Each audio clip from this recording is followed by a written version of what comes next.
Hello everyone, welcome to my review of Naruto's Chunin exams for manga version.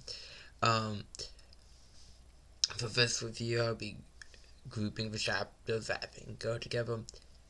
We can just jump into it. That's a bit of enough of an intro. Starting with chapters 44 and 45.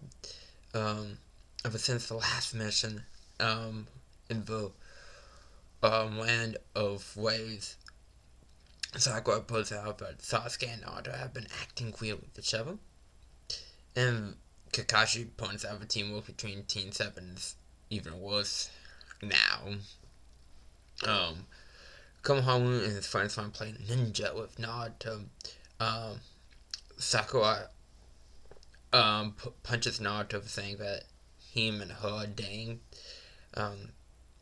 Konohamaru gets punched too. And after Konohamaru's axes Sakura was a real female, the chase is given. Konohamaru bumps into two ninjas from a different village, Tenwa and Kankuro. We quickly get shots of our ninjas from Believe. We get to know a bit more later on, but they just show their faces. They're just here to say hello. And we learned that something called the Chunin exams are a week out. Sasuke saves Konohamaru from Kankuro, who was kind of... he was choking him. He's hung about the show, but that's a choker move. And we cut to Kakashi and new characters we haven't seen. Asuma, leader of Team 10, and Kurenai, leader of Team 8, saying that the students are waiting for these so-called Chunin exams. Ruka disagrees, worrying about his ex-students. And then we cut back to Naruto and the gang, and we see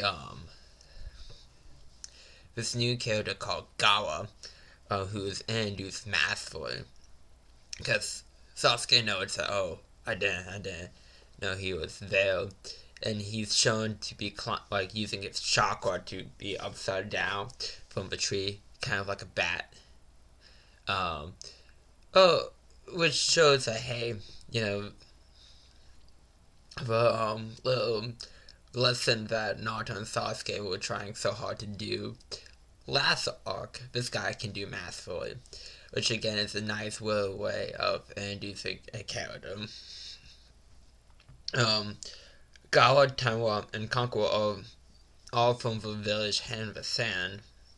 Tenwa explains that they're there for the Chunin exams. Sasuke and Gawa have taken an interest in one another. I really like these two opening chapters because it really is just an introductory chapter for mostly for the characters from the village Hand of the Sand,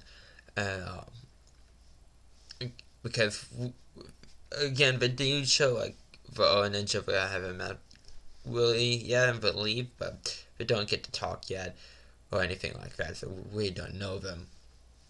They're there, but nothing to really sink our teeth in yet for them. But for the characters from the village of the sand, again, Gawa was introduced massively.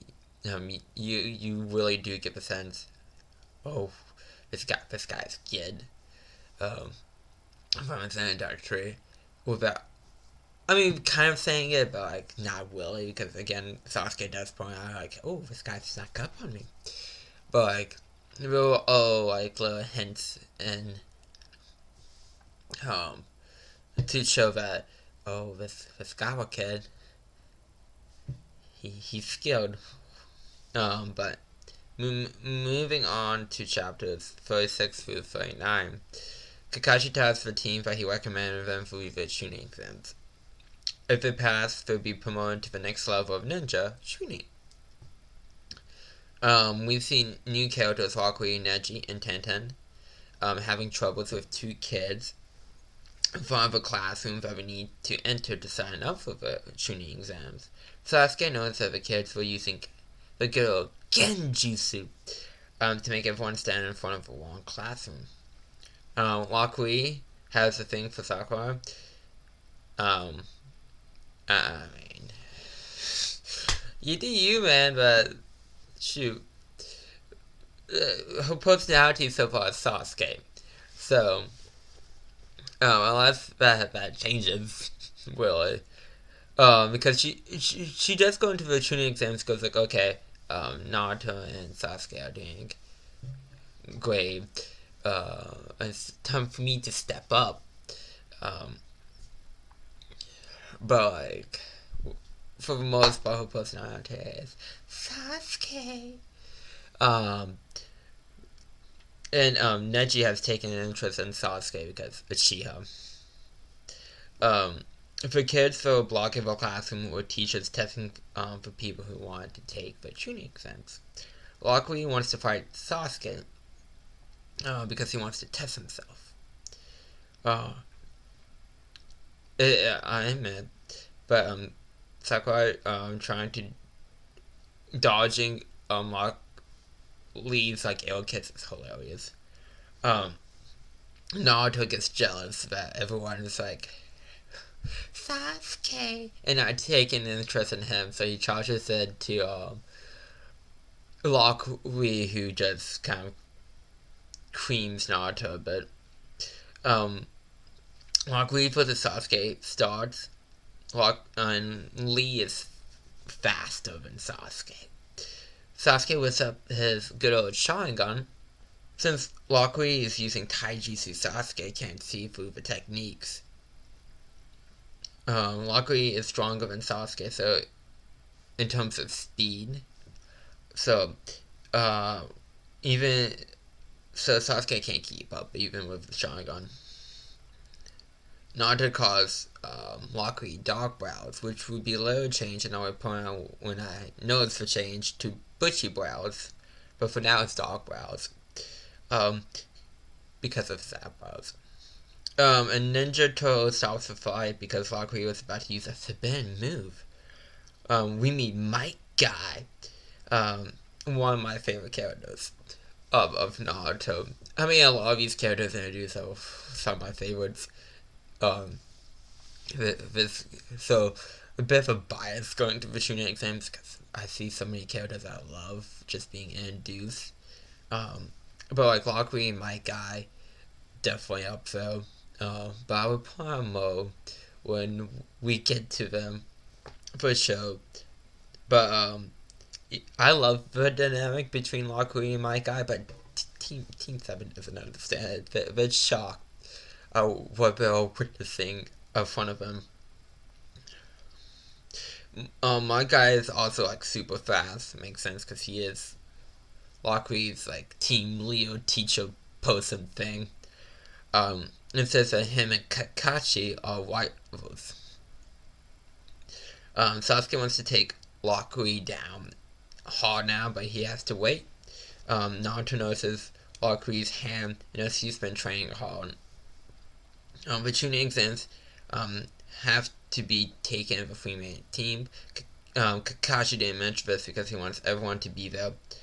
Because they want to be there, because he goes like, if he said something and Sasuke goes like, I want to take the Chunin exams, Sakura would be like, Sasuke! And take it because Sasuke wants to take it.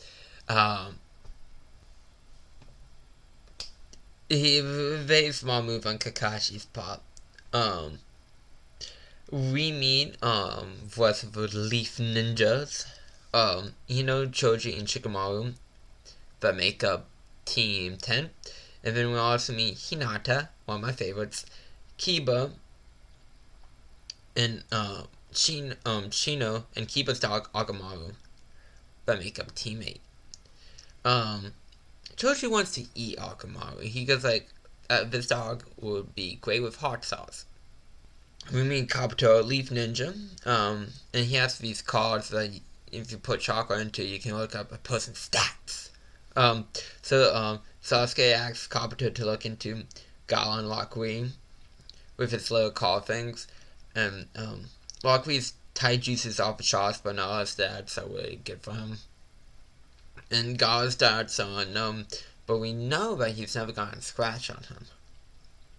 The village of the Sound is a new village, that's popped up. Naruto then declares that to a whole group of people that he doesn't know, that he's gonna beat every single one of them. Supposed to shit. I do like these chapters. I do like that we get a taste of competition a bit with the Sasuke versus Lockery fight, and we see that of course that these opponents are nothing to be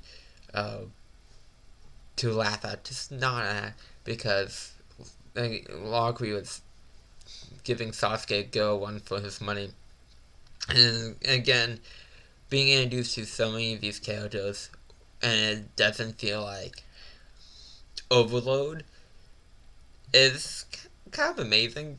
Because well, it's like Lockery, Neji, Tenten, Kiba, Hinata, Chino, Ino, Choji, Shikamaru, and Kabuto. That's like, what, 8 characters and like 4 chapters. And if you want to throw in Tenwa, Conqueror, and Gawa, and there was 11 characters ever since the start of this arc. And actually, Kamuharu had 2 new friends, so let's make that 13. But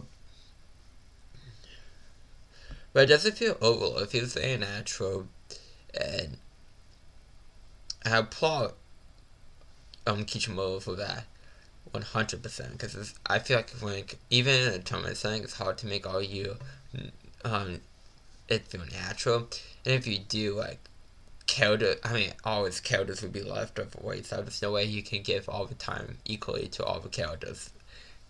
Ain't no way that's gonna happen, because that's impossible. But like, it doesn't feel like the characters that they're introducing, giving names to, are gonna be like freaking Abe for like Ape Tamo for like for Yu-Gi-Oh! Grand Championship arc. And no, I just didn't so happen to look that up on stream last night, and that name caught my eye. So I'm not. So it's not like I'm just using it for point being. The point being is all these characters feel like they have some opponents to them, and aren't just gonna be like tournament trash type stuff. But moving on to chapters 40 through 44, this is how the manga says it. Word for word, Sakura calls Naruto a special ed ninja to try to calm people down. That's fucking terrible. That's awful. I would have, like, god dang. Wow, then, but, let's say 2001 of you? Oh, you're just a dick. One of the two. One of the two. We see the Sound Ninja attack with sound against Kabuto, who have fought ninjas from the village of Sound. We use sound, but it's still cool to see. We meet Ibuki, who is the proctor of the first exam. 2 rules for now. There's no fighting without permission, and you can't endanger other people's lives. The first test is a paper test. Each person starts with 10 points, and with each question you get wrong, you lose a point. The 3-man team's sum of points are added together. If you call it cheating, that's minus 2 points. And if your points had 0 during the test, you fail, and so will the rest of your team. So it's all about not fucking up for your team. But test has an hour time limit. The 10th question would be asked at the 35-minute mark. Naruto and Sasuke don't know a single answer to this test. But Sasuke figures out that they're testing their info gathering skills. We see the different ways that people cheat. We see the Byakugan, the all-seeing eye, from Neji, as the team gets kicked out. Hinata's willing to let Naruto look at his paper. Hinata clearly has a thing for Naruto, but Naruto turns down his offer. The reason being he isn't the guy to cheat, the type of guy to cheat, even though that's kind of the purpose of the whole exam, and he never realizes it. And he doesn't want to get Hinata in trouble for helping him. Ina can transfer her mind into others. That's how she gets her answers. Gaara has sand powers, and he can make a sand eye, so you can see. I mean, won't that irritate you? You just be like, oh, my full eye. I mean, it's just sand in it. Let me get the sand out. Conqueror can use puppets. In Boogie, the proctor is also for torture and interrogation, so this would be very much a test of endurance, as well as anything else. The 10th question is here, and you have a choice to answer or not. If you don't, your team fail, but if you get the 10th question wrong, you'll never be able to retake the Chunin exams.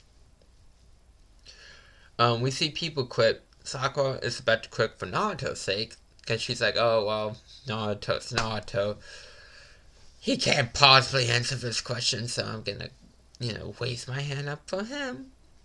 But Naruto accepts the question by making a scene like Naruto does.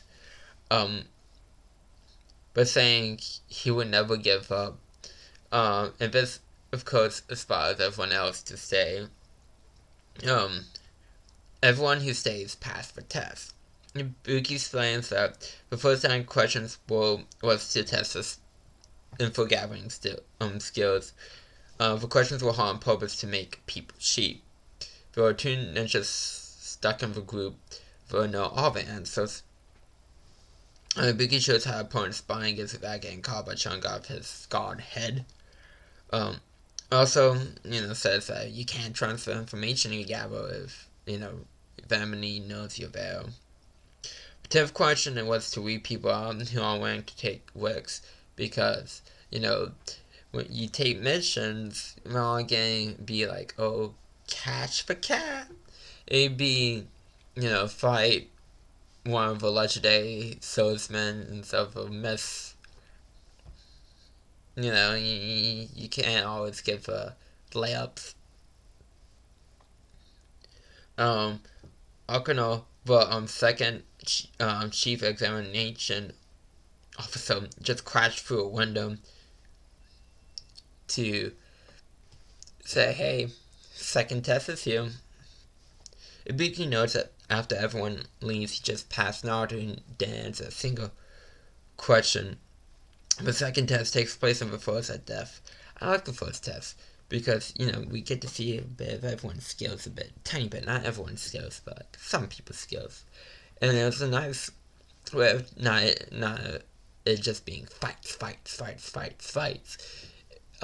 It's to show a different set of people using their abilities in different kinds of ways. But we haven't seen it so far, which is also very nice. And also, it's cool to see Naruto passing because he's just Naruto. Like his personality, even though he did get the purpose of the exam, he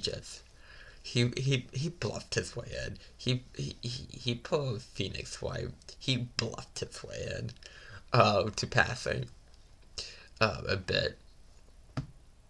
But moving on to,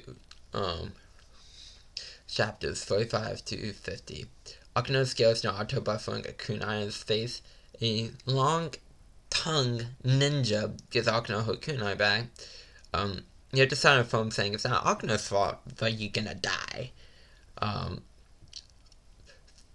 To take the second exam. Who's for the second round of the exam? A team will have one type of scroll, a heaven or an earth scroll. You have to try to take the other type of scroll that you don't have from another team. Once you have both scrolls, you go to a tower in the middle of the forest. If you fail to make it to the center with both scrolls in 5 days, you fail. If one of your team members dies as a severe injury, you fail. You're also forbidden to look at the scroll. Kiba, Chino, and Hinata knock out a team using slugs, so that they already got the scrolls. Naruto has to use the bathroom. Naruto comes back, but Sasuke knows that it wasn't the real Naruto because his Chunin throwing stars is on the wrong side of his body, and also the cut on Naruto's face from when Akuno through the kunai is gone. The real Naruto comes back, but Sasuke chases off the fake Naruto. Sasuke thinks it's a good idea to come up with a poem as a password, as we see ninjas watching them. The group gets attacked and separates. Sakura and Sasuke find each other, and they confirm their identities by reciting the poem. Here comes Naruto, and he knows the password, and that's why Sasuke knows he's a fake, because Sasuke goes I knew Naruto won't remember it, and I knew you were watching, because if you were real Naruto, he would say something like, I couldn't remember the stupid password. But we do cut to the real Naruto being eaten by a giant snake. But we cut back to Sasuke and Sakura to learn that the fake Naruto is the creepy ninja that picked up Akuno's kunai from the beginning of the grouping of chapters. He swallowed his scroll, so they have to do a fight to the death to get the scrolls. But the creepy ninja casts a Genjutsu to make Sasuke and Sakura feel like they're dying. Sasuke stabs himself to get out of the Genjutsu. Naruto uses his Shadow Clone Jutsu to buzz out the snake, and I mean make it expand. Then the skin couldn't expand anymore, so both. The creep is way starting to get into Sasuke's head a bit, and it's moving around like a snake. For where Naruto again is here. Sasuke offers the creepy ninja the scroll, but Naruto catches it as Sasuke throws it away. Naruto then punches Sasuke and calls Sasuke. He goes you're a coward, so I know you're not the real Sasuke. Even though I can't remember the password. The creepy ninja summons another snake. Naruto taps into the power of an Naruto fox accidentally. As the creep is attacking Sasuke, and Sasuke was paralyzed with fear, Naruto is able to stop him and cause Sasuke a big shaking, mimicking the moment from the previous arc when Sasuke called Naruto big shaking for Naruto being Naruto freezing.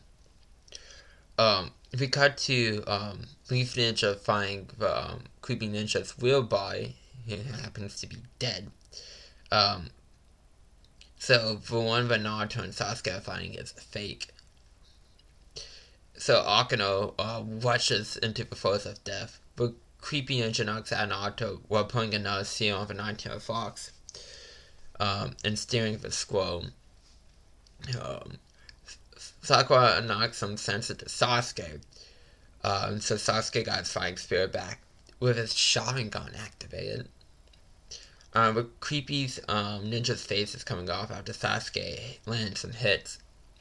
The creepy ninja said his name is Orochimaru, and he burns the heaven scroll of Team 7 had. Orochimaru bites Sasuke on the neck, leaving a strange mark on it. Sasuke passes out, leaving Sakura awake. Akuno finds Orochimaru after Orochimaru leaves Team 7. But we learned that Orochimaru is an S-rank threat and was Akuno's teacher. So she got some sneak news too. Mm-hmm. Orochimaru tells Akinova he left a mark on Sasuke like he did to him, and it's a 9 out of 10 chance that he would die. Um, but he also warns not to stop for exams. I like this group of chapters. I like the introduction of Orochimaru and how creepy they made him feel, and how like overwhelmingly powerful they made him feel.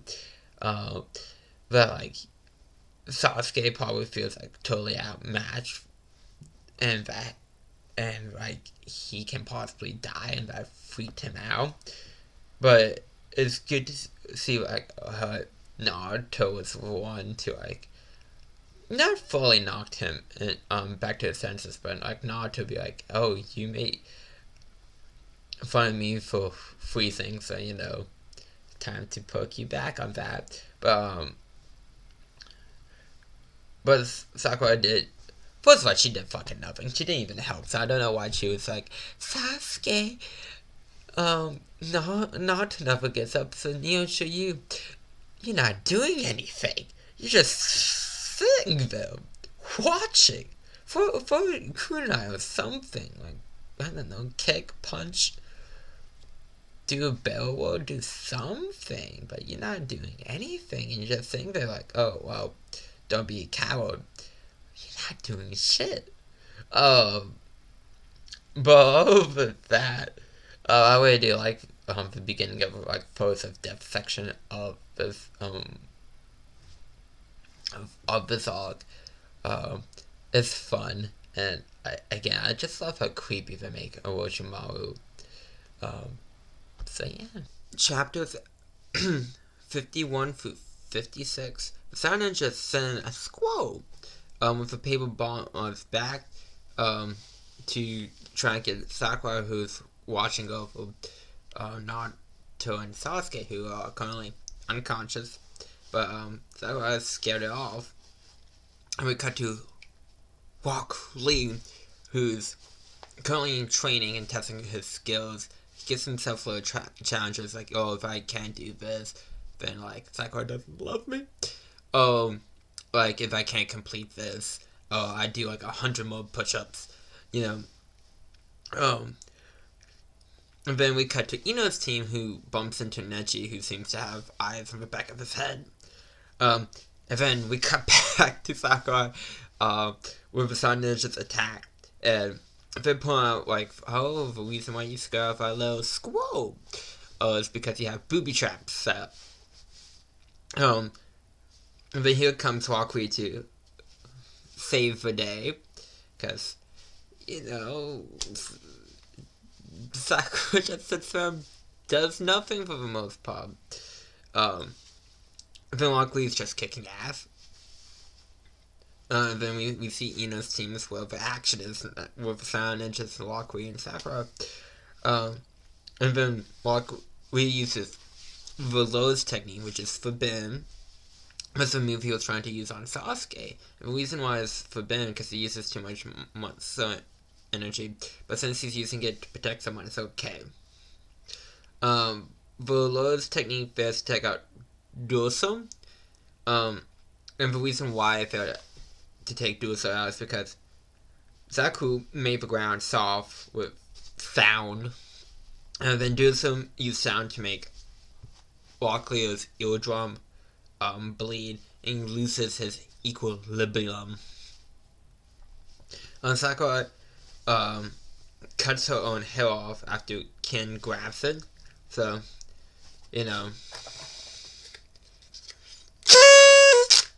she did a thing, finally, and it actually meant something. Took like 50 fucking chapters for her to actually do something with meaning to it. And yes. But like, Sakura is like trying to damage now to defend Naruto and Sasuke. And we get flashbacks of Ino and Sakura being childhood friends. They stop being childhood friends after a fight over Sasuke. Because goddamn it, nothing with Sakura's character roots back to Sasuke. Everything is Sasuke. Everything. And of course, it's the hope that Sasuke like goes with long hair, so that's why they have long hair. So the fact that Sakura cut off her hair has meaning to it. Not much meaning, really. I mean, it's a nice gesture type stuff, but everything is ruined Sasuke. Like, even later on. But, like, in the moment, in the ball, this is a nice moment. But, like, when we focus on Sakura again, I would talk more about why it's just... yeah. So, Ina's team jumps in to help. Because she's just getting her ass whooped. And then we cut to like a bit in Sasuke's unconscious state, him dreaming, and he has survival guilt for being the only survivor member of his clan. And then we go back to like the fight when we see being caught fat, so makes Choji upset and angry. And Choji's jutsu's like he's able to expand his body properly, expansion jutsu, and he's able to roll like a human bow jutsu. That's what it's called. So, but his stick. When Shikamaru can send like his shadow to other people's shadow to paralyze them and make them copy whatever he does. Cause the shadow possession jutsu. And we see Ino using her mind transfer jutsu on Kin, but the Silent Ninjas don't fucking care about the team on his life. And then Neji and Tenten show up. They just show up. They do nothing. Cause Sasuke wakes up with the maw glowing all over his body. Sasuke says he's an Avenger. Avengers!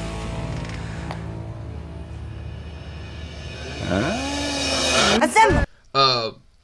And would do whatever it takes to gain power, and it even means sell his soul to the devil. We see Sasuke destroy Zeke and break his arm. Freaking go full beast mode though.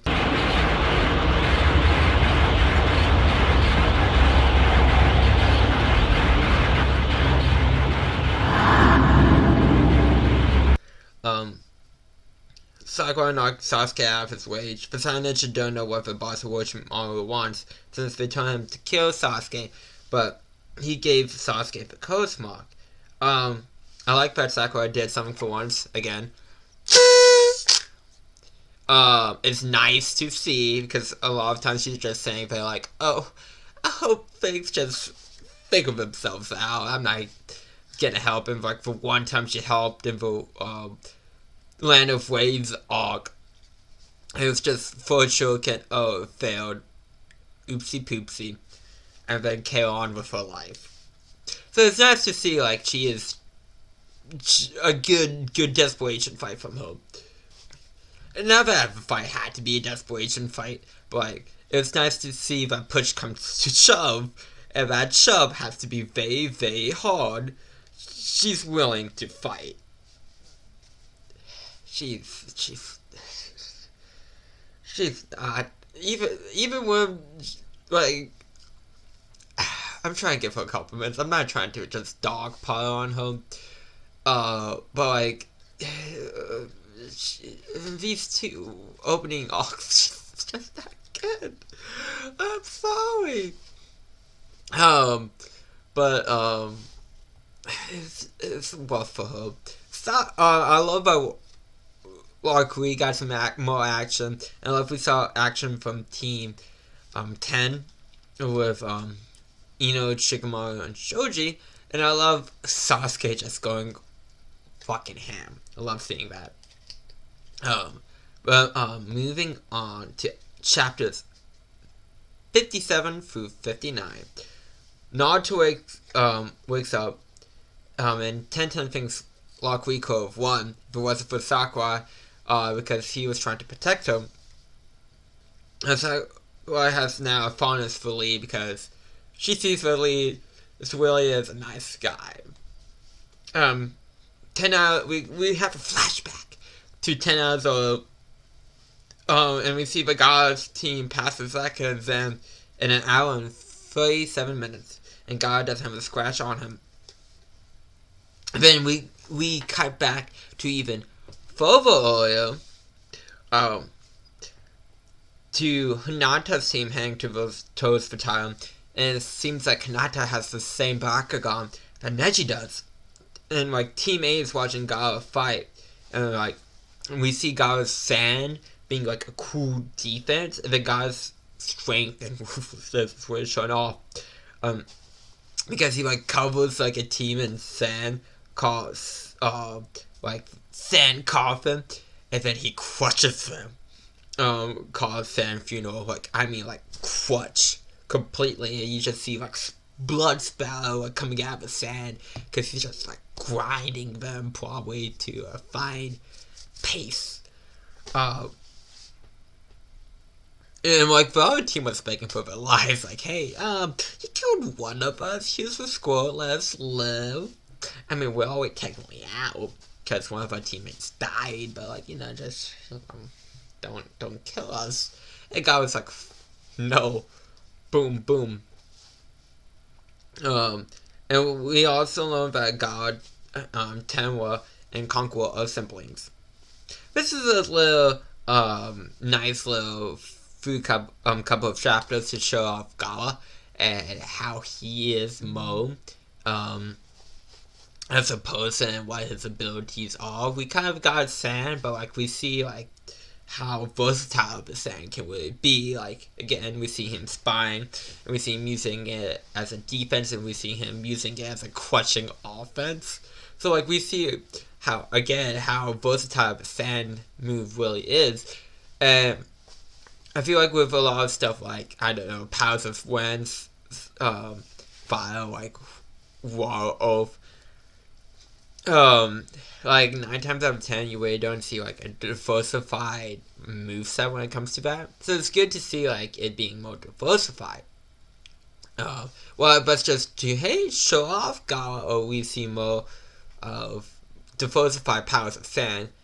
Time would tell, but it's good to see it ahead now as a good sign. Chapters 60 to 64, back in the present. Team 7 is having fish for dinner. Sina, with Sina, is doing it kind of how the page layout is. There's a character poll for 1 year of Naruto. And the top 3 results are Kakachi's number 1. Number 2 is Naruto, and number 3 is Sasuke. I mean, I know Kakashi's fucking cool. So I don't blame them for putting Kakashi at number 1. Team 7 has an Earth Scroll. Naruto wants to open the Earth Scroll so he can like guess what the Heaven Scroll looks like and like make a fake Heaven Scroll. But Kabuto stops Naruto because you'd be hit with this spell of hypnosis if you do open the scroll. Sasuke challenges Kabuto to a fight, but instead Kabuto decides to help Team 7 because Kabuto got separated from his team because like safety in numbers. It's just small. If you go towards the top of the center, because people are most likely getting hit to the center in the last bit stretch of the test to try to get squads to be desperate. The gang gets trapped in the Genjis and making them walk in a circle. And we see the gang is being surrounded. Everyone is using Genjis as clones, but mixing in their own attacks, so it seems like the clones are doing the damage instead. Naruto uses his own clones. And we see Naruto and his friends get tired out. And the enemy is like the first fake Naruto. Another Orochimaru fake Naruto, but fake Naruto before that. I know so many fake Narutos, man. Actually, they really did do that gimmick a lot, because there was a film of like, in the anime, where it's like a fake Naruto, like, ties up the real Naruto, and this one would cut out the believe it saying in the English dub. So, like, for evil clone Naruto tells Naruto, like, believe it.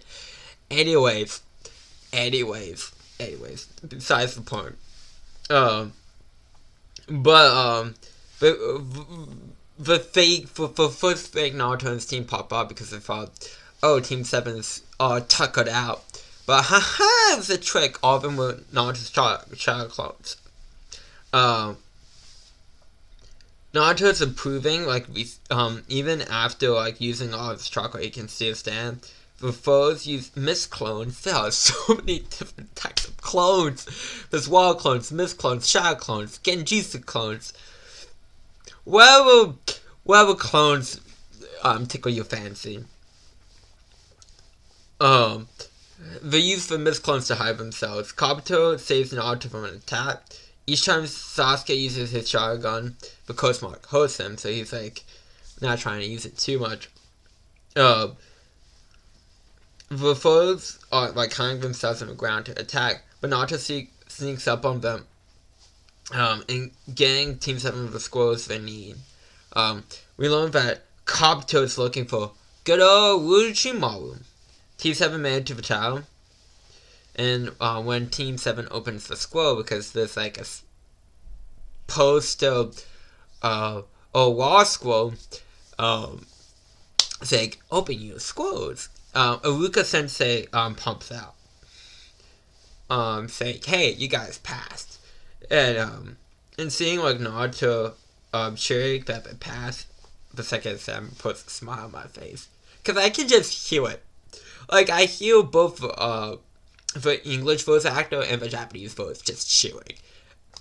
And it's just like, I can't hear it. It just puts a smile on my face. And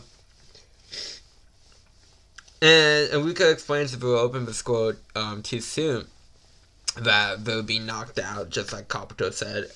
And there's like a message pointing out you need to work on your weak points. And Iruka realized that he was wrong to baby his ex-students all the way through the Chunin exams. Because, they have been doing well. And like any like teacher or proctor would pop out of the scores, it just so happened to be Iruka. But my thoughts on these set of chapters, they're fine. I mean, I wish for it's cool to see more Genjutsu because it fucks with my mind. But I wish for like for fake Naruto and his team would I would wish for fake Naruto and his team would use something more than just clones and Genjutsu, because we've seen so many of clones. I wish fake Naruto and his team would do something other than clones, because we just seen so many of clones in the past, but that's just me being spoiled because we've seen so many cool abilities, and I'm just like, I want to see more! I want to see more what people can do. But other than that, I have, like, no complaints. It's a nice plot twist that Kabuto is working for Orochimaru.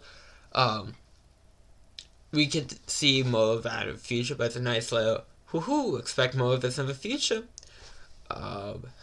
So yeah, I like this group of chapters.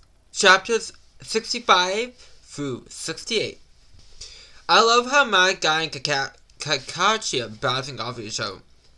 And we learn the point of Chunin exams. So keep a peace between the lands. Because it's very fragile. Very fragile. It also shows off the strength of the nation. So, it's like, hey, my child warriors are better than your child warriors. And as for proctor of the third exams, they had to have preliminaries because too many people passed the second round. And the preliminaries are being held right now. You can buy out in favor of exam, which Kabuto does just that. And they're no longer acting in teams, so Kabuto is the one eliminated. His teammates are still in. Sakura wants Sasuke to drop out because of the curse mark. But Sasuke is like, no. Sasuke says that Naruto is one of the people he wants to fight. There'll be 10 matches for the preliminaries. One-on-one matches. First match is Sasuke versus Yoruba. Kakashi tells Sasuke not to use his Sharingan. If he does, the curse mark would go wild. If he does that, Kakashi would have to suspend the match. Sasuke is stronger against Yo because Yo can feed off of someone's chakra. And Orochimaru is like, yes, because if he doesn't have chakra, he would have to rely on the Cosmog. Sasuke is copying the move that Locke reused on him with a Sasuke twist. And we see like the Cosmog is like starting to take over his body as he's doing this move, but Sasuke fights against it. And as soon as Sasuke finishes off his move, he is the winner. Sasuke was able to memorize Rock Lee's moves thanks to his Sharingan. Kakashi takes Sasuke away to seal off the Cosmog. Next up is Zaku versus Shino. But this was a decent fun match. Good first stop to the preliminaries. I do like that Sasuke is kind of like a mini Kakashi by copying his opponent's moves and by putting a Sasuke twist on it. It's very nice, and it's just respect he has for Rock Lee, by the fact that he is copying Rock Lee's moves and using it against an opponent. That was very neat. But we're moving on to chapter 69 and Sandy. But Zaku vs. Shino fight starts as we see Kakashi think way for Cosmog. The seeing spell works only if Sasuke wants it to. If he doesn't want to, it doesn't work. Then Orochimaru shows up where Kakashi and Sasuke are. You know, Orochimaru is strong if Kakashi's like a little hesitant to get into fight with Orochimaru. And Orochimaru is meant for the sound village. It says it's mine. I am the sound village founder. And he says, I want the Sharingan. And then we cut back to Shino vs. Zaku. Shino can use bugs in his body. And the one he's using is the Kaikichi Parasite Distraction Bios and the Devoured Chakra. Since there are bugs and Zaku's sign holes in his arms, and he's trying to use these sounds as bugs are clogging up the holes. One of his arms gets blasted off, and the other one is just severely injured. Back to Kakashi. Orochimaru says the soundage he has here are disposable, the three of them. He doesn't give a shit about that team. He doesn't give a shit. And Orochimaru is known as one of the 3 legendary ninja of the leaf. Orochimaru leaves saying that Sasuke will hunt him out for more power. Kakashi lets Orochimaru go because he knows he's that class. Back to Shino. He's part of this clan that forms contracts with bugs that they use to fight. The bugs feed off of the user's chakra. That's the agreement. You know, I use you to fight. You get to nom my chakra. Kakashi's back to watch the matches and says that Sasuke is asleep and performing. And Shino's the winner of his match because he blew a guy's arm off. Match 3 is Mizumu vs. Conqueror. And it's super short. Mizumu tries to break Conqueror's neck, but that isn't Conqueror, that's a puppet. And the puppet causes Conqueror to win. So before the match is Ino vs. Sakura. I love how the beginning of Orochimaru to be the biggest fight ever. Love it. I love the build up here. And Shino is also fucking cool. I like the insects. A cool ability for sure. Reminds me of Spyro's Man. Is that the name when it's the Spider-Man just a bunch of bugs? Pretty sure it's Spyro Man, because it's not Man Spyro, because that's Spider-Man when he turns into a giant Spyro. So I think it's Spyro's Man. You know, Spyro Man. That should be a TV show. Anyways. Congo's purpose are also cool, but the match is super short, and not enough time to appreciate the puppets, you know. It's oh, cool. Moving a while along. You know. Chapter 71 through 73. More flashbacks to show how good friends Ino and Sakura were. And we see Sakura gets a punch and a good punching on Ino present day. Sakura has great chakra manipulation. Ino cuts her head to prove a point. And Ino uses her mind transfer juice as like a fake out. She pretends to use it and it's like, ha ha! I trap you by using or infusing chakra in my hair. And by traps you. And so now I can use my mind transfer juice because if she missed with her mind transfer juice, she'd be unconscious for a few minutes. And I like Naruto's like, oh, don't lose. You can't lose, Sakura. Sakura's like, Endo Sakura like comes out and like beats Ino as she's trying to take over Sakura's body. I like that. I like the use of that gag in that way. And the fight ends in a double knockout. And I kind of hate for tension of this fight. It's just about Sasuke. It's always Sasuke. God damn it with Sakura. I swear. Like again, it just feels like we're going back a bit before Kaido because it's like we just have a moment. It's just like, oh, I don't need to be chasing after Sasuke. Let me cover my hair, based off a rumor that Sasuke like goes with long hair, and it's like a fight. Two friends who broke up because of Sasuke, and it's just like, oh, it just feels. Again, we're going a bit backwards here, and this fight is okay. I like some creative choices here, like the Ino Sakura like breaking out of a mind jutsu.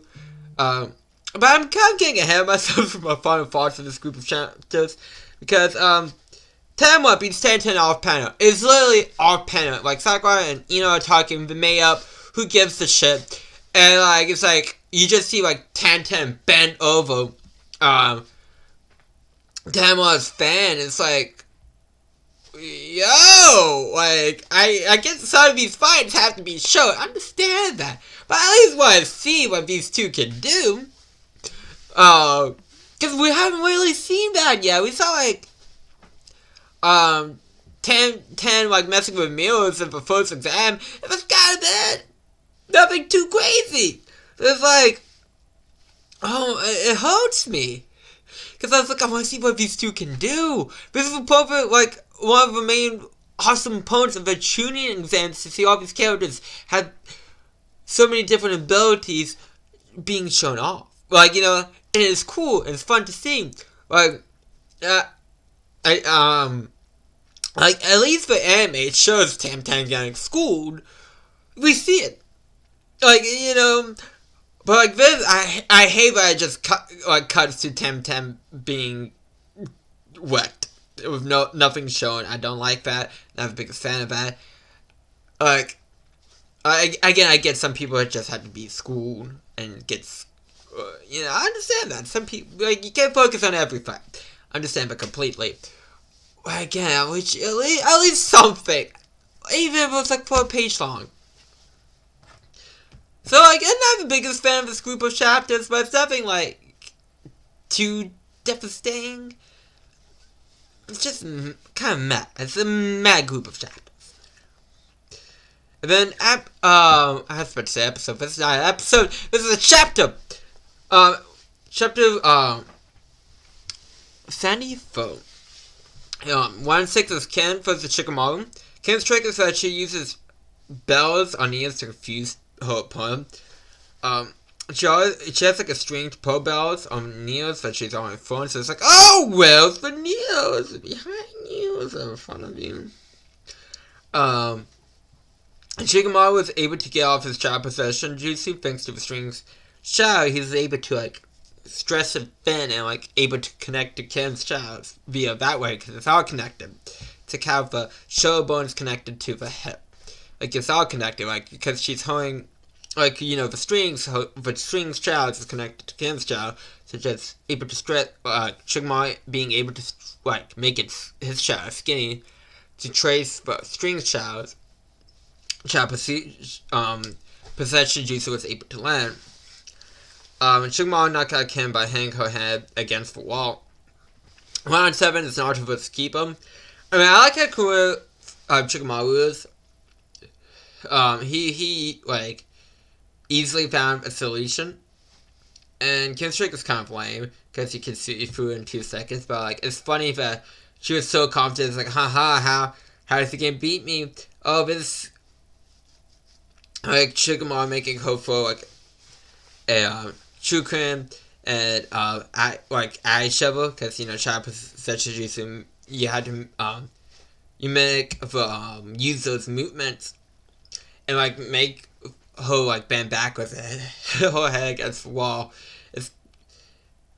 It's kind of funny, just because it's like a very like creative way of doing it. It's like, oh, you didn't realize your back was literally against the wall, and bang, you hit your head. Chapter 75 through 70. Kiba uses dog Agamaru to fight. Kiba is unannouncing Naruto because Naruto had Shabo in the past with a transformation jutsu. Naruto tricked Kiba by transforming as Agamaru in combination with child clones. Kiba gave a military rashes pellet to Agamaru, who transforms into Kiba, and Kiba uses his beast of mimicry jutsu to become a beast-like, and also eats one of his military ration pellets. We see the Fang over Fang jutsu, which Agamaru and Kiba both spin to make like tornadoes to hit Naruto. Hinata is thinking that Naruto does have what it takes to be Hokage because he never gives up and people are starting to acknowledge him. Naruto transforms as Kiba. Kiba can smell really good, but he punches his dog instead. So Kiba punches for all Kiba, but that's also Agamaru. Reverse Agamaru was actually Naruto. He just transfers into Agamaru real quickly and kicks Kiba. Naruto farts in Kiba's face, which kills his nose because Kiba has very sensitive smell. Naruto copies Sasuke's move that he copied from Mark Lee. There's a 4th degree of copying him called Naruto Barrage. This wins Naruto the match. Hinata gives Naruto an ointment to heal his wounds. This was a fun fight. I like how Naruto won due to the fact that Kiba's like, oh, his transformation jutsu. That's why I'm underestimating it, and that's what won Naruto the match, is the transformation jutsu, and making Kiba doubt who's who. Is that my dog? Is that Naruto? I don't know.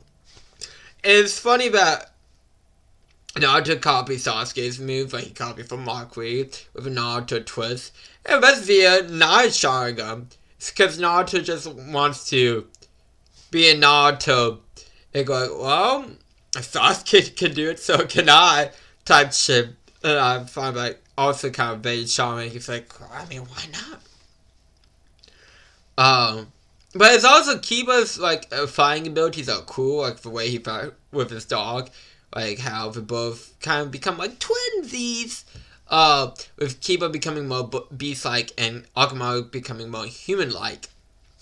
I really like it. But moving on to chapters 78 through 81. Round 8 is Hinata versus Neji. Hinata is part of the main branch of the Hyuga family, and Neji's part of the side branch. Of course, relations aren't great, as typical main line and sideline family dynamics. Neji tells Hinata down, but she's here to change herself. She wants to become a different person. She wants someone to have courage. She wants to not be so timid. Hinata's father says Hinata's nothing compares to her 5-year-old sister, Hinabi. Neji thinks that affair is always a fair, and Neji's sticking to Hinata, but Naruto says that Neji can't arbitrarily decide things about people. So, like, of course Neji pisses Naruto off, because he's like, if you're always a fail, you always be a fail. And people always see Naruto as a fail, and he's working hard to become Hokage, so, like, someone who looks down on people that way will, of course, piss Naruto off. Hinata and Neji both raise the Byakugans, but Hugo's family's fighting style is the gentle fist, which focus on damaging the chakra flow. If you attack the chakra pathways, you can also damage the organs. Fun stuff. The Byakuga allows the user to see the chakra pathways in like a person's body. Hinata is getting messed up. Neji's has been hitting Hinata's chakra nodes, which if you damage them, you can damage the flow's chakra like energy and the flow of it. Hinata says she will not give up, and states that she gets strength from watching Naruto not giving up. Hinata's getting back up again and again. The teacher stopped Neji from killing Hinata. Hinata passes out. Neji states that once a failure is always a failure. And Naruto is about to charge in, try and beat up Neji, and when Lockery tells Naruto not to fight. Now, it's not the time for this. So Naruto, like, grabs some of Hinata's blood and be like, yo, Neji, I vow to beat you. Round 9 is Gaara vs. Lockery. I love this fight.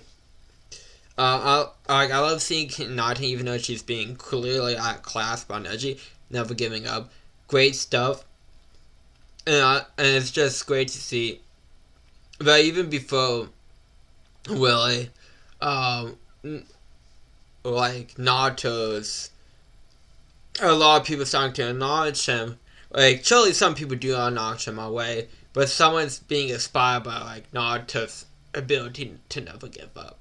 It's good to see. I really like this fight. I feel bad that Hinata got beaten so badly, but again, it's still a good fight. Chapters 82 through 87.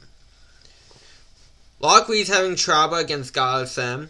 Lee doesn't have any ninjutsu or genjutsu ability, but that's why his taijutsu is so strong, because that's the only thing he can focus on. Lockery drops weights from his legs. This makes him super fast, like incredibly fast. Lee managed to get hit on Gaara. Naruto.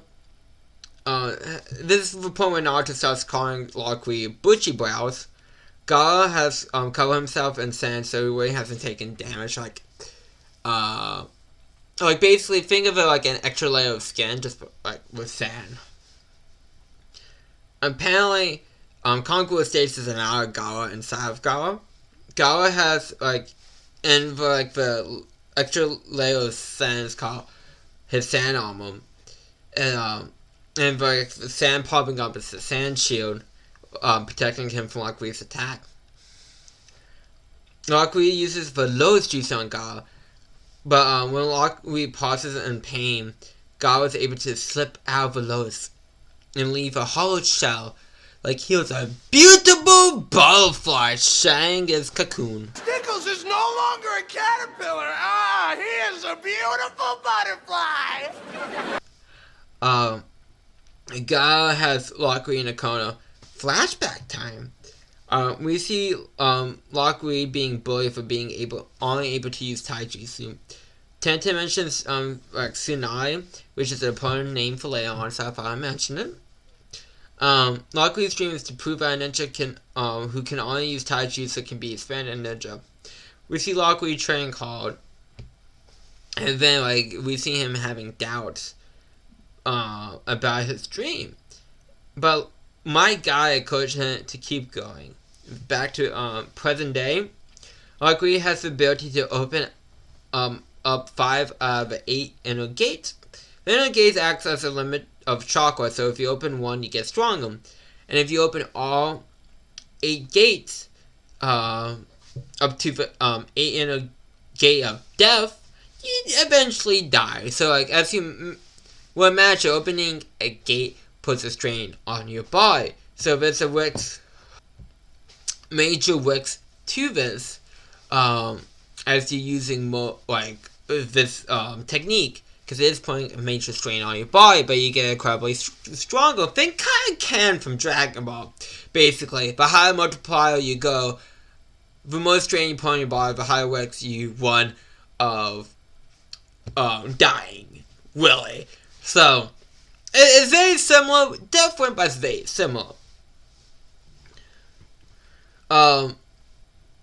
Lockley opens up for 4th gate, and Lockley is just outpacing Gawa. And then opens for 5th gate. Lockley uses the reverse lotus on Gawa. Gawa makes it through it and crutches Lockley's left arm and leg. My guy stops Gawa from killing Lee, making Gawa the winner. Lee's unconscious but still stands up because of his incredible fighting spirit. My guy is told that the damage to Lockley is so great that he would never be a ninja again. Kakashi tells Naruto how Lee sacrificed himself to fight Neji, Sasuke, and Naruto, and don't forget about how far Lockley was willing to go to prove himself. Dose figures out that Orochimaru wants them to test Sasuke's strength, and he wants Sasuke. Dose beats Choji in seconds. So Lockley vs. Gawa is a great fight. It's amazing. It's definitely the best fight in the preliminary rounds. Its reputation definitely is deserved, but it kind of drives me crazy when people talk about Naruto, people who dropped off of Naruto. This is the one fight to talk about. So it's when I'm talking to people about Naruto, it's always Lockley vs. Gawa. Again, reputation definitely is deserved, but it's there's so many great fights in Naruto. So it's kind of it's always this. I swear, it's always this in one other fight, but it's mostly this. But again, I hold nothing against this fight, because again, this fight is amazing, and the Choji vs. Dose fight is whatever. Again, not every fight can be as long as Lockley vs. Gawa, which is fine. So I don't mind it so much. But moving on to chapter 88 and 89. Orochimaru wants Kabuto to kidnap Sasuke because Naruto's changing who Sasuke is, because Naruto's believe it behavior is changing who people are, and it's infectious. It's like a disease, a contagious disease. It's like yawning. Orochimaru also says Kabuto can kill Sasuke if he wishes to stop Orochimaru. It's hey, you don't want to follow me. You can always kill the fucker. Be that guy. The finals would take, and we hear that the finals would take place in a month to give people time to prepare. Kakashi bumps into Kabuto and Sasuke's hospital room. Kakashi tries to crash and Kabuto, who really doesn't answer any questions that Kakashi gives him. Kabuto escapes having the Kabuto Kakashi was talking to be a dead body with Kabuto's face, while Kabuto pretends to be a dead body. We go to Naruto, and they're drawing numbers to see who they face.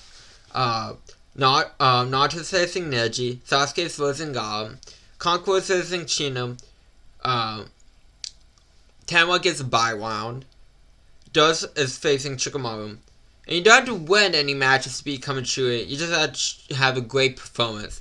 But the more matches you get, the more chances you get to show your moves. Kakashi isn't getting trained Naruto, but Espa from chapter 2 is. And I like this group of chapters mostly because we get some hype. It's Naruto's versus Neji. We can see Sasuke versus Gawa. So this excitement though, this hype. We know hype is coming, and also it's good to see how skilled Kabuto really is, because we haven't gotten a gauge for that. So to see Kabuto being able to outsmart Kakashi, who's a skillful ninja, is cool. But moving on to chapter 90 through 97. Naruto isn't happy that Kakashi isn't training him. Espo says that Naruto needs to work on his chakra and energy control. There's a bit of fan service. out of a hot spring. Espa wants to build on the tree calming exercise. He goes, Kakashi told me you know how to walk on trees, now walk on wall. Which is a bit hard because, water isn't a solid. It is like molecules are different. So science! So it's more difficult to walk on water. As we're starting to respect Naruto as he sees Naruto trying to walk on water. Espa caught someone peeking of a woman bath. The Povo knocked Espa out. The Povo says he's the Toho Sage and is one of Kakashi's favorite book series, Make Out Paradise. And I have to say, the Toho Sage is one of my favorite characters in Naruto. I know I've been saying that a lot about a lot of characters and being introduced, but it's true. I love this man. And, but to continue on, Naruto wants the Toho Sage to teach him because you knocked out Espa. And he says no. He's like, I'm not gonna teach you. And of course, the sexy Jutsu won him over. Toho Sage removes the seal that Orochimaru placed on Naruto back before his death, so Naruto can use his chakra back. Naruto can walk on water now. The Toho Sage confirms that Naruto has 2 types of chakra within him without saying, hey, one of us is the nine-tailed fox. We cut to Dasa starting to attack Gaara, but then we cut to Espa talking to the Toho Sage, and we learned that the Toho Sage is Joao, one of the 3 legendary ninja belief. So we know that he's on skill with Orochimaru, and then we cut to see that Gaara killed Dasa, which is kind of a shame because I was kind of looking forward to seeing how Shikamaru would deal with him in the finals. But it also shows Gaara just killing motherfuckers left and right. And he doesn't give a shit. And something monstrous is within Gaara too, because he becomes giant. And then we cut to Hadhead, who's finding a copter and Gaara's sensei talking, and over here they have a plan to destroy the leaves. And we notice that Hadhead is listening in. The Sand Ninja seems to have been Hana in the fight. And then we cut to Joao trying to train Naruto to use the Nine-Tails chakra and teach him how to use the summoning jutsu, which allows to use it to summon ammo after forming a blood contract with a species. And Naruto tries to summon a Toho, but just summons a tadpole. And we cut to Hata being dead. And then we go back to Naruto. We are seeing Naruto's having trouble summoning a Toho. We cut to Kakashi training. And then Sasuke shows up. Next, we cut to Sakura and Ino at the hospital to find Sasuke just got up and left without telling anyone notices or so. And we see Lock Lee trying to push himself despite his injuries, showing Lock Lee's incredible fighting spirit. We cut back to Naruto, who can now summon a tadpole with 2 legs! And 3 weeks later, Naruto can now summon a tadpole with 4 legs. He's moving up in board, guys. And then, we cut to the Hokage talking to a class saying that, everyone in the Leaf Village is someone precious that he wants to protect. We go back to Naruto. Jiraiya pushes him off of a cliff. And, Naruto can't use chakra to grab on the sides of the gorge because it's smooth, and the speed he's falling is making it impossible for him to grab onto the sides. And we cut to the Sand Ninja talking about how they want to break the tree between them and the leaf because they don't like it. They think it's unfair. Then back to Naruto. Naruto is inside his body talking to the Nine-Tailed Fox. And he allows Naruto to use his chakra. Naruto is finally able to use the summoning jutsu. Naruto summons a Toho by the name of Gamma Bota, someone who Jiraiya can't even handle. And it's funny to see the back and forth. and like Naruto back down to him and saying, "Oh, I'm gonna be your servant, your minion." Then Ganaboro takes Naruto to the hospital after he passes out. Shikamaru is visiting the hospital because Shoji ate too much and is having a stomach ache, but he goes to see Naruto at the hospital, and Gawa is walking to Akuru's room and is starting to cover Akuru with sand, and then that's when Naruto and Shikamaru stops Gawa. Gawa says he wants to kill Akuru because he wants to. You know, just like how some people want, like, apple pie, he just wants to kill! You know, it's perfectly normal. Gawa says he's willing to kill Naruto and Shikamaru if they don't leave, and then explains how he has a monster in him, just like how Naruto does with Not-Tailed Fox. His father put in coronation of Seneca, Chikaru in him. Gawa's mom died in childbirth. Gawa was raised in isolation and was taught shinobi skills. Gawa was deemed to be too great a liability when he turned 6, so his father has been trying to kill him for the last 6 years, like any great father would. Gawa was looking for a reason to live, and he found that reason in death and killing. So, that's why he likes killing, because that's how he found his reason to live. And Naruto realized that Gawa is just like him. He could have turned out like Gawa. That's why Naruto isn't bushes or anything to him, because Gawa scares him, because he goes like, he realized I could turn out like him if it wasn't for Iruka Sensei reaching out to me and showing me that people do care about me. Because, like, you know, he goes like, this guy is just on a whole different level. My guy steps in and Gawa leaves.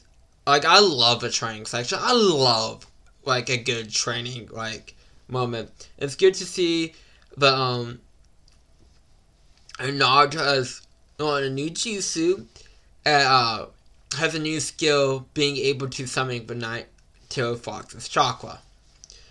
And I like that we get more into Gawa, and see, like, how truly similar Gawa is to Naruto, and it's like, just one person was able to put Naruto on the right path, and not turn into a murderous fiend like Gawa.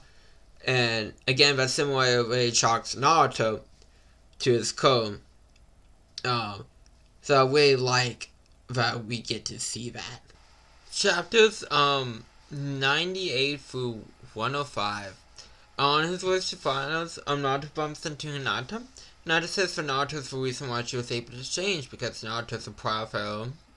Meaning Naruto makes mistakes, but has the guts to get back up.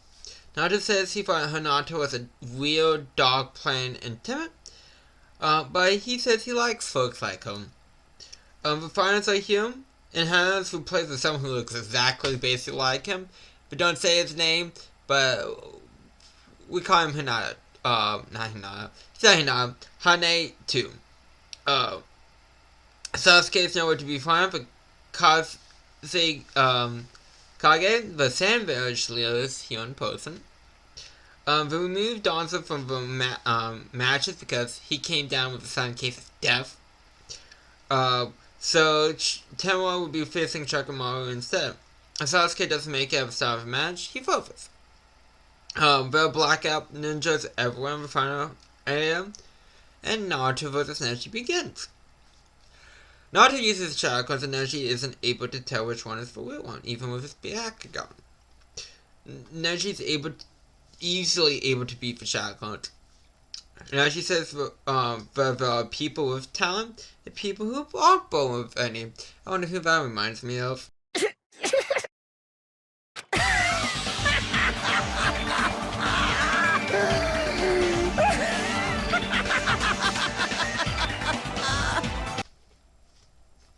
Everyone has a fate that can escape.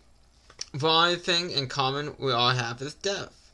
Naruto makes more shadow clones, and we cut quickly to Kabuto killing and Black Ops and stealing his max.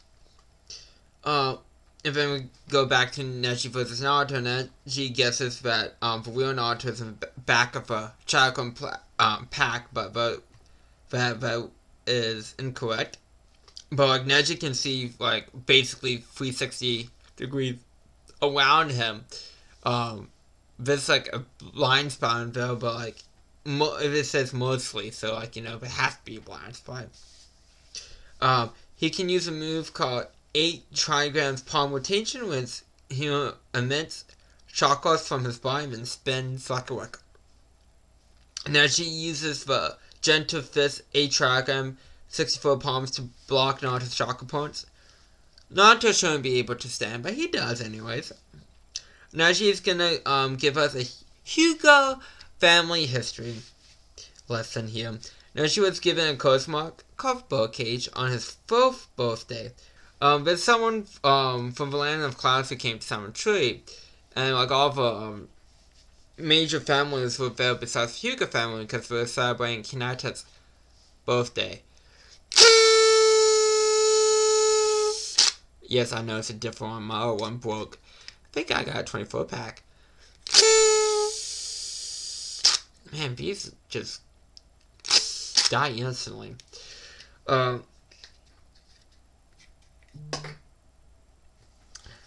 Neji's father,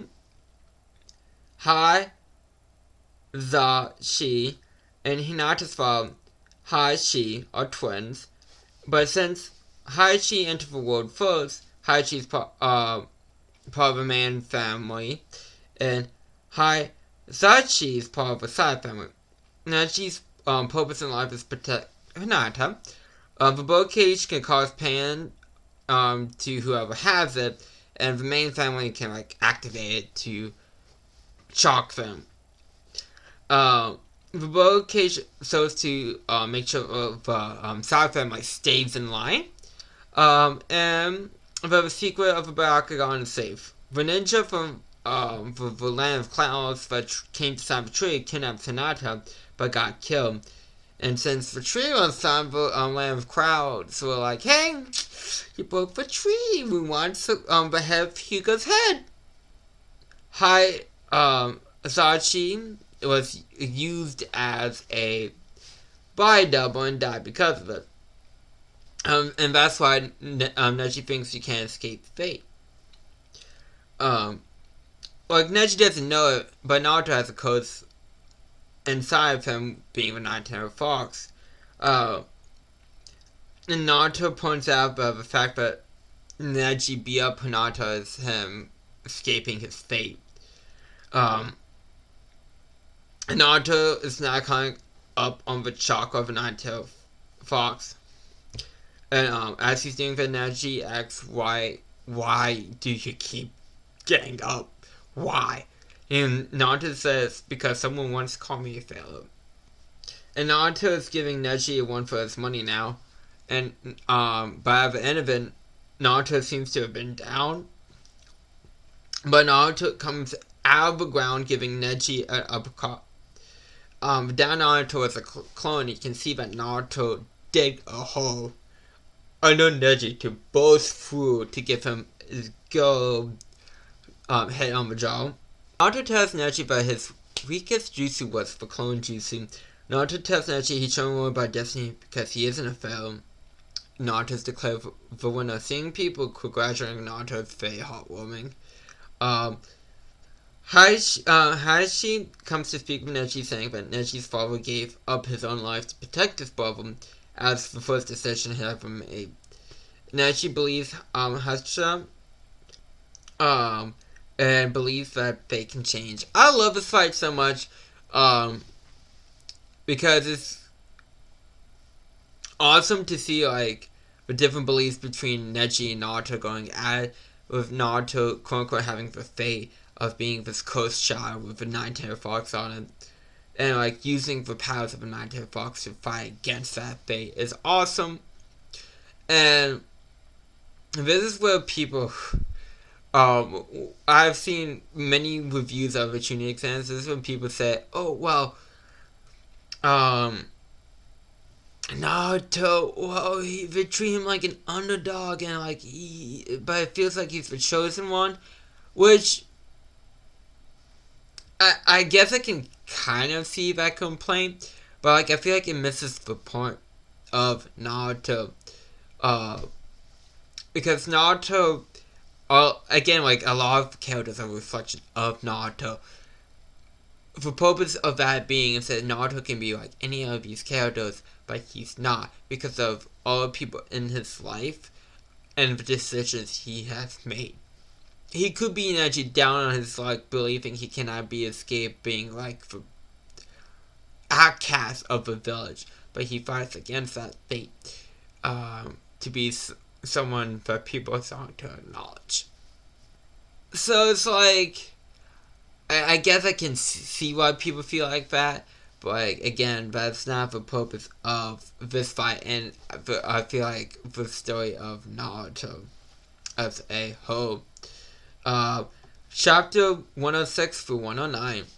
Sasuke still hasn't showed up. Yeah, they postponed Sasuke's match because everyone wants to see it. Shiha.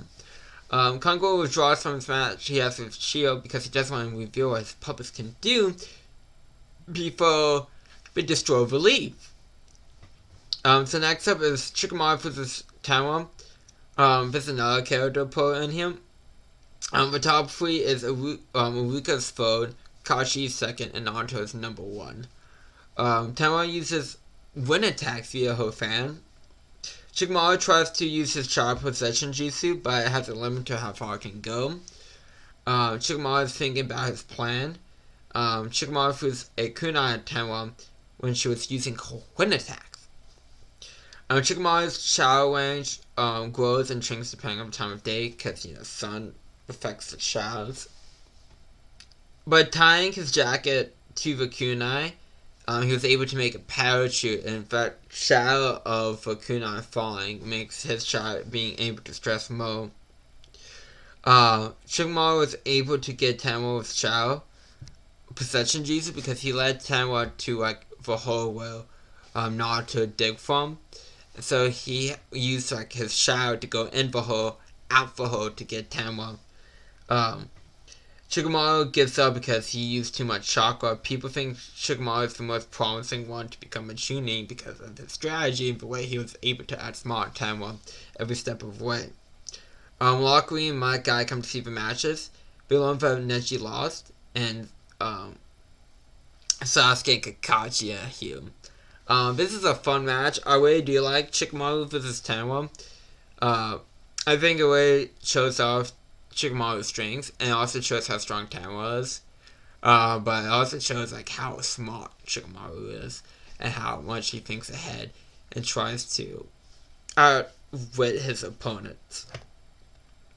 Chapter 110 to 115. Naruto and Shikamaru see Gawa as he kills two people as they were passing him in the hallway. And, they're going back to the stands, and Gawa's going to his match. Kakashi tells Sakura she's showing worry about the mark on Sasuke's neck. It's fine, it'll be fine. Gawa talks to Mobo, whoever that may be, and says she wants blood, but he snaps at it. Sasuke is flying a sand clone. Again, everyone has a clone. May have something. Sasuke is about as fast as Lockery now, and is still calling his Taijutsu pose, which is a nice way to fight Gawa with, because it's this person who you beat, I got inspiration from, and is now finding you using the skills he used against you to try and beat you. I think that's very nice just on Sasuke's part, and shows how much he respects Lockery as a ninja. Sasuke is pushing Gawa back. Kakashi had Sasuke sharing his Taijutsu. Naruto wants to stop this match because he thinks Gawa is going to kill Sasuke, but Kakashi tells him not to worry. Gawa shields himself in a Senkaku so he can do a jutsu undisturbed. Sasuke uses the Chidori move, a move that Kakashi made up, and um, the Chidori is based on like chakra focusing on ROM and speed, and it was able to penetrate the cocoon. But at the same time as this is happening, we see blackout ancients putting people to sleep. The Chidori like piercing the cocoon caused like Gaara to bleed, and then like we see like Gaara trying to take Sasuke's arm off with like a monster arm. And then like everyone besides a few got Genji soon like got put to sleep, and then we see like a giant three-headed snake appearing outside the village. The Kazekage kidnaps the Hokage and traps the Hokage and a bear with him. We see full signage of Gimel lighting the little arc. But like, again, just pointing them out here. They're there. Gaara is taken away by his brother and sister. And Sasuke goes after them. Because Kage was really watching Mario the whole time. This is a great way to end the arc with a great cliffhanger. It's like the arc ends here. Yeah, the next arc is about what happens after. Like the two arcs, like the Chunin exams and the next arc, are kind of, it feels like one giant arc, but the way that it flows into each other. But they're separate arcs, and I would cover them as such. I really think, even though it's like show, I think Sasuke vs. Gaara is decent enough fun. But it's more about like setting up what's gonna come next, and see how heroes are able to deal with what's coming. But with all that being said, I feel like this arc is near perfect. I truly do. There's some stuff I didn't like. There's some complaints. Like, for example, also, to go back to like the Neji and Naruto fight, like I didn't say this during that section, but like the fact that Neji-san believes the head of Hugo, like, oh yeah, I believe it was my father's choice to sacrifice himself instead of you forcing him to do so. It's like you purposely waited to tell Neji this and up to this point because he thought quote unquote Neji wouldn't believe you, but like, whatever, I guess. You know, it's kind of like you didn't at least try. You just didn't believe it would work. Like, okay, I guess. But like the strengths of this arc is too much. Like all the fights are great, all the characters are great, basically. So like, and like again, like to note some like Hinata, Orochimaru, Jiraiya, you know, my guy, Lockery, all great characters. And with all cool strengths and different powers. So I would give this arc my first 10 out of 10 I ever give a review. So I'd like to thank you all for watching. If you like it, leave a like. If you dislike it, leave a dislike. And subscribe. And I will catch you on the next video. Bye.